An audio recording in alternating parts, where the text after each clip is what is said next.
भाई और बहनों, मातृशक्ति को नमन। स्टूडियो में आपका हार्दिक स्वागत, अभिनंदन, सत्कार है।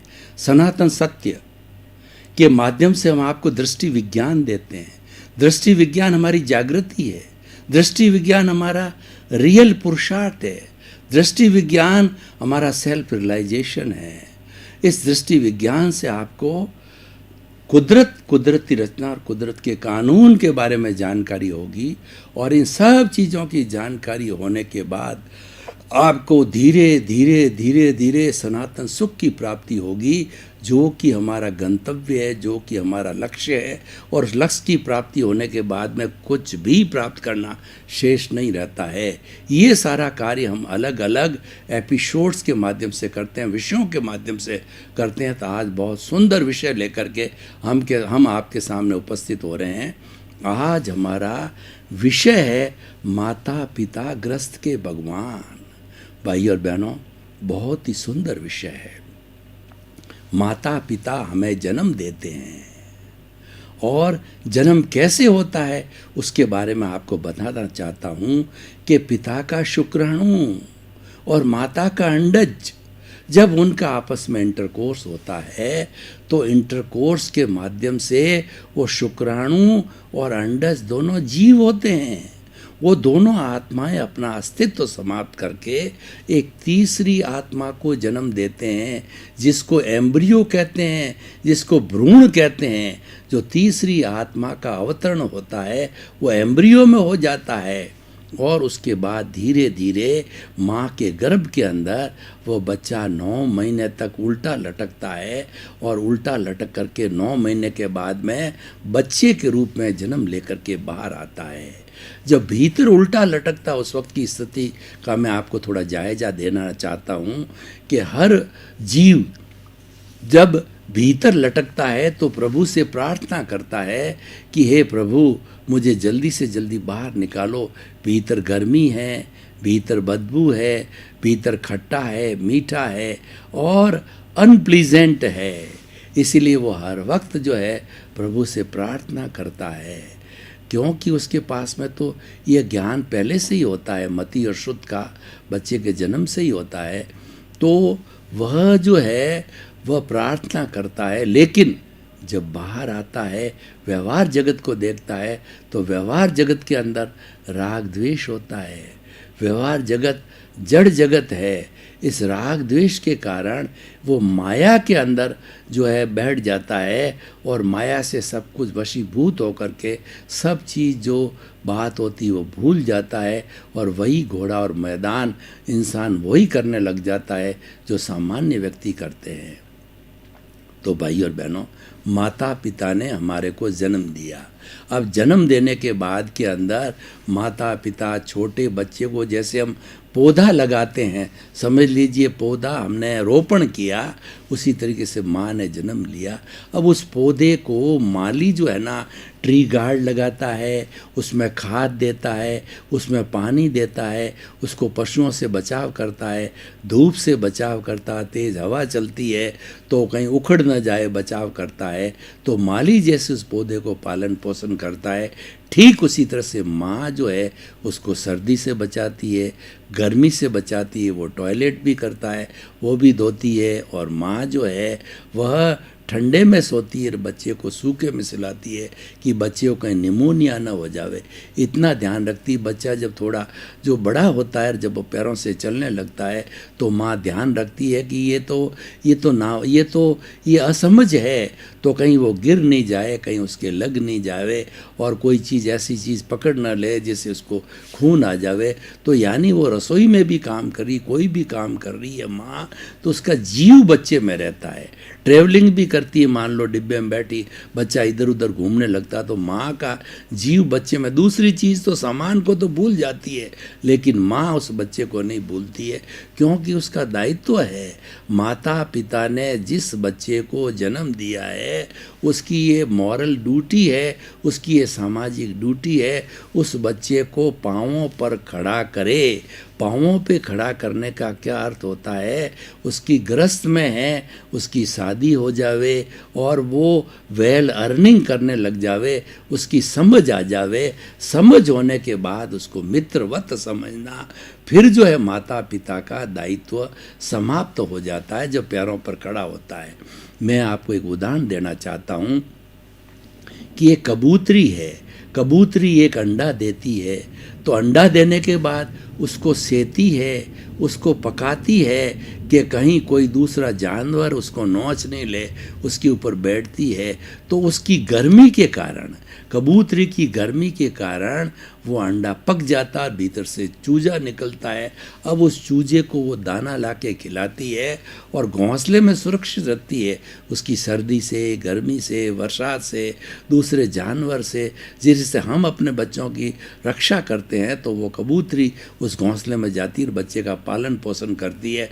बच्चा जब बड़ा हो जाता है तब वो कबूतर है वो उड़ने लगता है, तो माँ प्रैक्टिस कराती है, उड़ता है, गिरता है नीचे, उड़ता है, गिरता है, तो माँ उसका निरीक्षण करती है कि कहीं उसके लग नहीं जाए, तो उसको सिखाती है। सिखा करके बाद के अंदर वो कबूतर पूर्ण रूपेण एक्सपर्ट हो जाता है, उड़ जाता है। वहाँ पर भी आगमकार हमारे शास्त्रकार कहते हैं कि अब जो है पैरों पर खड़ा होकर के वो कबूतर उड़ गया, तो पता नहीं वो कबूतर है वो वापस उस कबूतरी से जीवन में कभी मिलता है या ना मिलता है। मिले ना मिले दूसरी बात है, लेकिन उस कबूतरी ने अपना जो है वो दायित्व पूरा किया, बच्चे को पैरों पर खड़ा करके, और अपने जो है दायित्व का निर्माण किया, निष्काम कर्म किया, फल की इच्छा नहीं की है। उसी तरह से माता पिता निष्काम कर्म करते हैं बच्चे को, और निष्काम कर्म के रूप में ही करना चाहिए। उसके पैरों पर खड़ा होने के बाद में माता पिता को किसी तरह अपेक्षा नहीं रखनी चाहिए कि जो ये बच्चा मेरा, हम जब बुजुर्ग हो जाएंगे हमारी सेवा करेगा, हमको भोजन में, चिकित्सा के अंदर हर तरीके से हमको चित्त समाधि देगा। ये अपेक्षा रखते हैं और वो अपेक्षा ना करते हैं तो वह दुखी हो जाते हैं। इसीलिए माता पिता को अपेक्षा नहीं रखनी चाहिए, और संतान का भी दायित्व होता है कि माता पिता की सेवा करे, क्योंकि माता पिता संसार के भगवान हैं।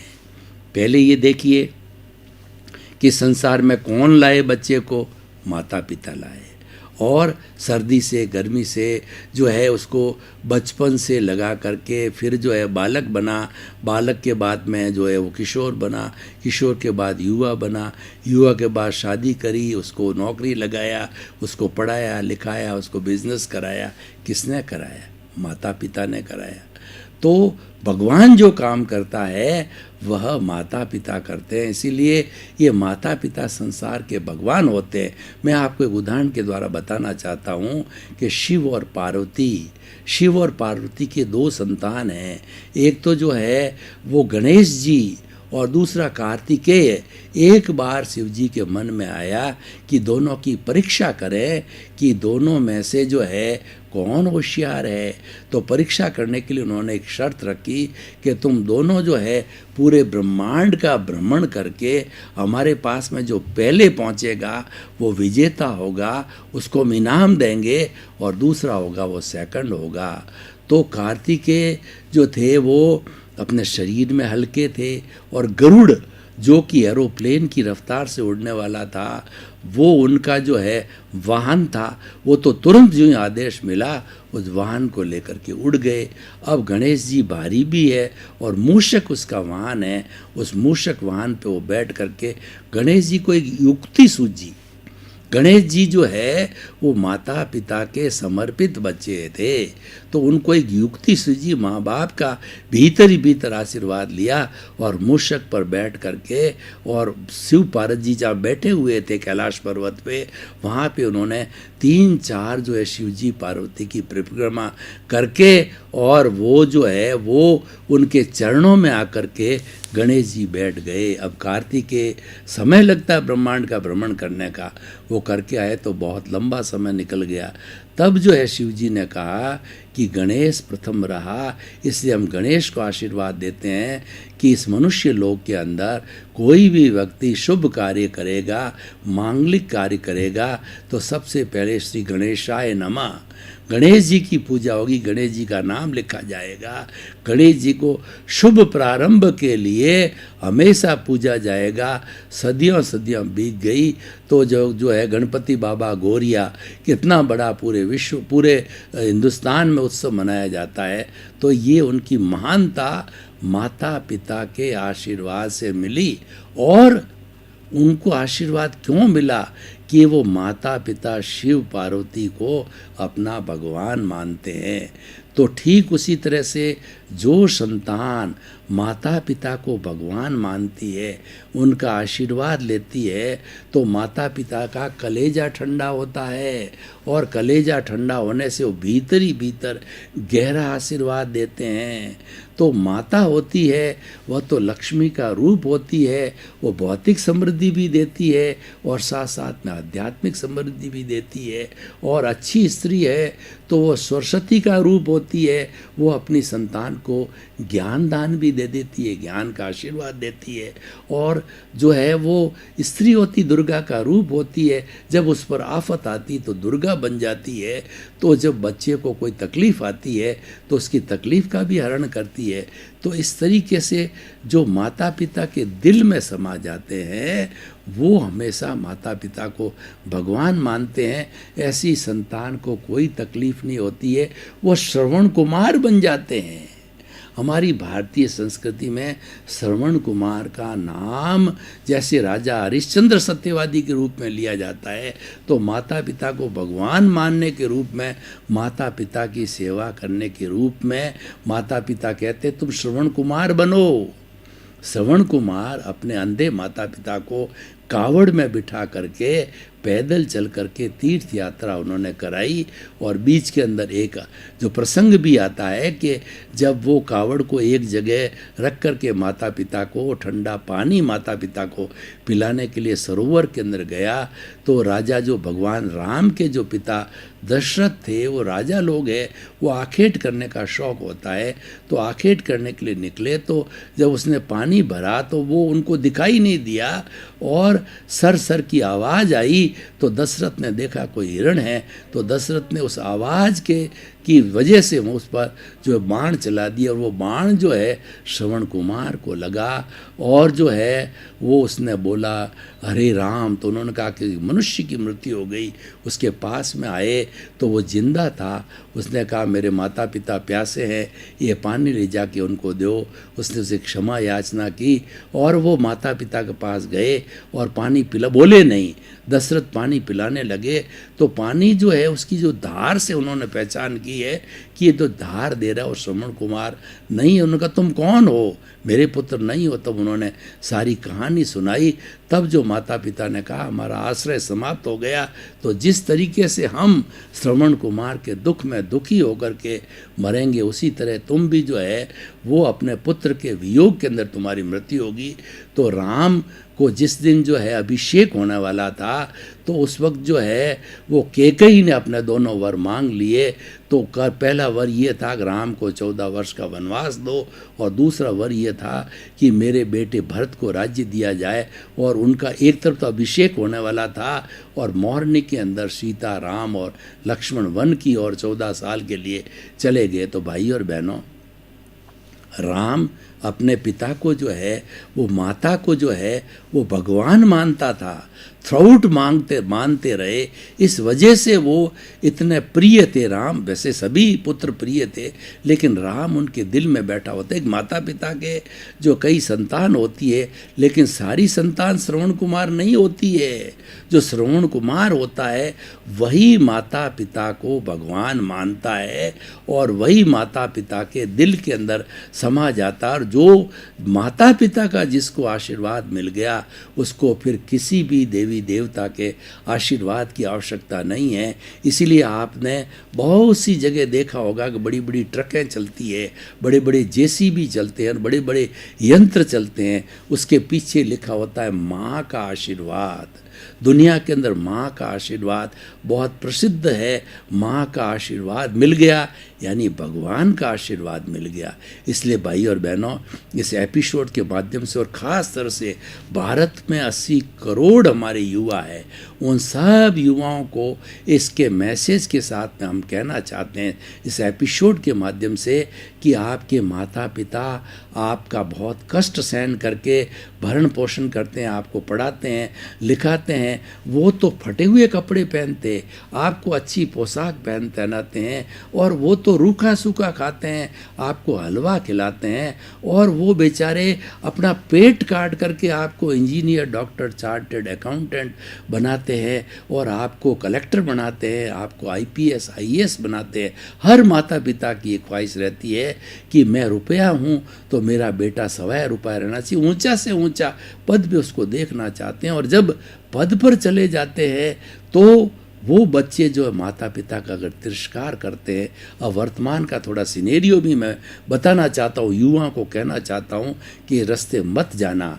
वर्तमान का सिनेरियो देखिए कि भारतवर्ष में माता पिता को भगवान माना जाता है, माता पिता को शेल्टर माना जाता है, माता पिता को अम्ब्रेला माना जाता है, और जिस परिवार में माता पिता होते हैं वह परिवार धन्य होता है, वो बच्चे धन्य होते हैं। लेकिन आजकल न्यूक्लियर फैमिली ने एक नया कॉन्सेप्ट दिया है, गलत कॉन्सेप्ट दिया है कि वह पहले शादी होते ही 1 साल के अंदर अंदर अलग निवास करने लग जाते हैं, और सारी संतानें जब अलग हो जाती है, आजकल तो संतान होती कितनी, 1 या 2 होते हैं, वह संतान अलग हो जाती है, विदेश में जाके बस जाते हैं, तो माता पिता बेचारे जो है वो भटकते रहते हैं, उनके भोजन का ठिकाना नहीं, सेवा का ठिकाना नहीं। ऐसे ऐसे कपूत बच्चे होते हैं, वो बच्चा या बच्चे की बहू होती है, वो उनको कुंभ के मेले में अकेले छोड़ के आ जाती है, और उनको घर में बंद करके वो बाहर चले जाते हैं, और उनको जो है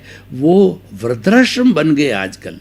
वृद्धाश्रम भारत का कॉन्सेप्ट नहीं है, ये वृद्धाश्रम तो जो हमारी वेस्टर्न फिलोसॉफी का कॉन्सेप्ट है। अब भारत में भी जो है दुष्प्रवृत्ति आ गई है, इस दुष्प्रवृत्ति को रोका जाना चाहिए। मैं इस एपिसोड के माध्यम से पुरजोर निवेदन करता हूँ सभी युवाओं से, सभी बच्चों से, सभी जो है उनकी बच्चों की बहुओं से, पोते से, पोतियों से, कि माता पिता को कभी कष्ट न दें, दादा दादी को कभी कष्ट न दें।